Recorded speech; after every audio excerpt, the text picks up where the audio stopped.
दोस्तों नमस्कार, मैं हूं Rajneesh Kumar PVR aquaculture farm से। कैसे हैं आप सब लोग? बहुत बहुत धन्यवाद। मेरी PVR aqua family day by day increase हो रही है और बहुत सारे अच्छे अच्छे कमेंट्स भी आते हैं और बहुत सारी अच्छी अच्छी क्वेरीज या क्वेश्चन आंसर सेशन चलता रहता है मेरा और मेरे फार्मर्स के बीच में, जो हम वर्कआउट करते हैं कि किसी क्या प्रॉब्लम आ रही है और कैसे मैं उसको रेक्टिफाई या उसे सपोर्ट कर सकता हूँ। मैं जो भी वीडियो कैप्चर करता हूँ दोस्तों, वो मैंने खुद ही अपने फार्म पे चीजें इंप्लीमेंट करी है, पूरा इंडिया ट्रैवल करा है और बहुत अच्छे अच्छे फार्मर से मिला हूँ जिसकी बहुत ही स्केलेबल फार्मिंग है। उसके बाद ही मैं उन्हें कंपाइल करके अब अपने पूरे कॉर्नर तक, इंडिया के कॉर्नर तक और पूरे ग्राउंड लेवल फार्मर्स तक मैं उसे पहुंचाना चाहता हूं कि जिससे कि उसकी कोई मिस्टेक्स ना हो, उसका कल्चर बहुत अच्छा निकले, जो वो अभी जिस लेवल में काम कर रहा है उसको बढ़ाए, स्केलेबल करे। क्योंकि एक्वा कल्चर ऐसा बिजनेस है, आप इसे कितना स्केलेबल कर लीजिए कोई प्रॉब्लम नहीं है। और उसका मेन कारण है कि आपकी डिमांड और सप्लाई का बहुत बड़ा गैप है। तो आप कितना प्रोडक्शन कर लीजिए, आपका कंजप्शन हो जाएगा। आपको प्रोडक्ट रेडी करने के बाद उस पर मार्केटिंग स्ट्रेटेजी पे काम करोगे तो आप उससे वैल्यू एडी काम करोगे, अन्यथा तो आपके फार्म से भी सेल हो जाएगी। दोस्तों इस वीडियो में मैं आपके लिए लेके आया हूं पोपाई। पोपाई एक बीमारी जो नॉर्मली हमारी बैक्टीरियल इन्फेक्शन है, कि वो कैसे होती है और उसे हम कैसे रेक्टिफाई करेंगे। दोस्तों जो पोपाई बीमारी है ये ज्यादातर अपने छोटे सीड में फिंगरलिंग तक ज्यादा ऑब्जर्व होती है। ये बैक्टीरियल इन्फेक्शन है। इसमें क्या रहता है कि आपकी ने देखा होगा आंख है ना बहुत मोटी हो गई है, स्वेलिंग आ गई है। जो मसल्स मेरी आंख को होल्ड करके रखती है उन पे स्वेलिंग आ गई है। आप मछली को ब्लाइंडनेस हो गई है या उसे ओपेक हो गई है।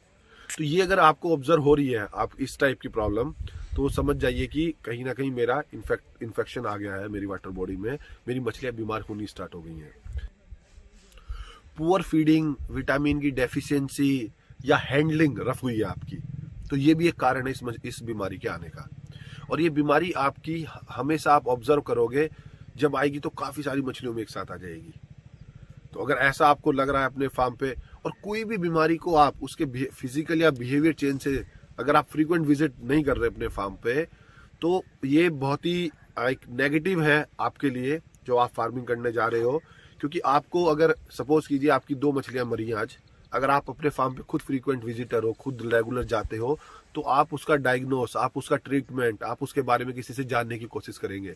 लेकिन जो हमारी लेबर रहती है हम उससे ये उम्मीद नहीं कर सकते, क्योंकि लेबर ने 2 मछलियां देखी मरी हुई हैं और अगर वो आपको बताए फोन करके कि सर ऐसे ऐसे आपके फार्म पे 2 मछलियां मरी हैं, तो आप उससे 4 क्वेश्चन पूछोगे, तो वो उन 4 क्वेश्चनों को वहीं खत्म कर देता है और उन मछलियों को आपकी वाटर बॉडी से निकाल के फेंक देता है।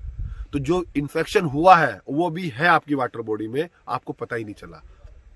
तो मेरी सबसे रिक्वेस्ट यही रहती है कि अपने फार्म पे वो एक शेड्यूल बना ले। एक्वा कल्चर में आपकी फिजिकल प्रेजेंस जरूरी नहीं, आपकी मॉनिटरिंग ज्यादा जरूरी है।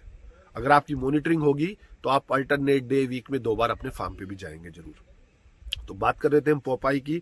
आंख आपकी स्वेलिंग हो गई है, आंख आप पूरी आप ऊपर की तरफ आ गई है, तो नॉर्मली आपको देखने से पता चल जाएगा उसके फिजिकल चेंज से कि ये बीमारी आ चुकी है। अगर ये बीमारी आ गई है तो हमें 2 मेन प्रिकॉशंस या सावधानियां लेनी है इसमें, कि एक तो मछली डायरेक्ट सनलाइट के एक्सपोज में ना जाए,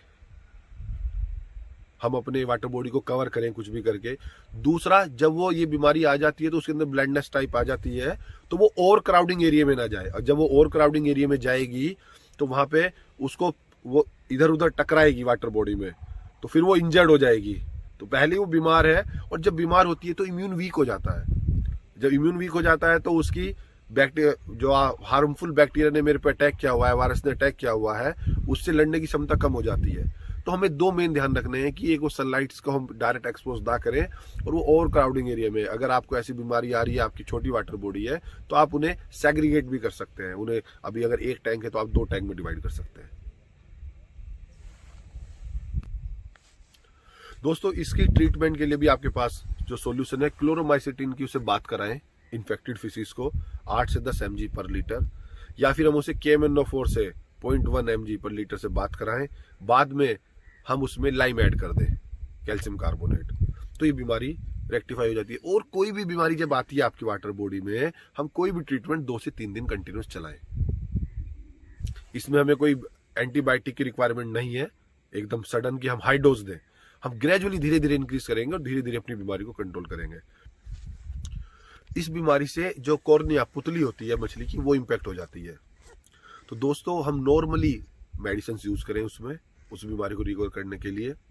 और मेरी इन वीडियोस का पर्पस ही केवल ये है कि जो मेरे किसान भाई हैं उन तक मैक्सिमम पूरे डाउन लेवल तक ये इंफॉर्मेशन, नॉलेज, वीडियोस उन तक पहुंचे। और जो वो मोर्टेलिटी ऑब्जर्व करते हैं, हर किसान भाई का टारगेट रहना चाहिए फिश फार्मिंग में कि उसके पूरे कल्चर में मोर्टेलिटी ना हो, क्योंकि मोर्टेलिटी उसका लॉस है। चाहे वो आपका फ्राई लेवल पे हो, फिंगर लिंक पे हो, ईयर लिंक पे हो, स्टंटेड पे हो, ग्रो आउट पे हो, किसी भी लेवल पे अगर आपकी मोर्टेलिटी हो रही है तो वो किसान भाई का लॉस है। तो मेरा केवल पर्पस ये है कि मैं नई नई टॉपिक्स, नई कुछ ना कुछ रिसर्च करके, किसी से डिस्कस करके, किसी से मिल के नॉलेज कैप्चर करूं और वो आपसे शेयर करूं। तो दोस्तों बने रहिए अपने पीवीआर एक्वा यूट्यूब चैनल पर और जानते रहिए छोटी छोटी जो बीमारियां हमारी एक्वाकल्चर में आती है वो कैसे आएंगी, हम कैसे उसे रिजॉल्व करेंगे। तो अपने कमेंट लिखिए, इस वीडियो को ज़्यादा से ज़्यादा शेयर कीजिए और जो फर्स्ट टाइम देख रहे हैं वो अपने पीवीआर एक्वा यूट्यूब चैनल को सब्सक्राइब कीजिए। धन्यवाद।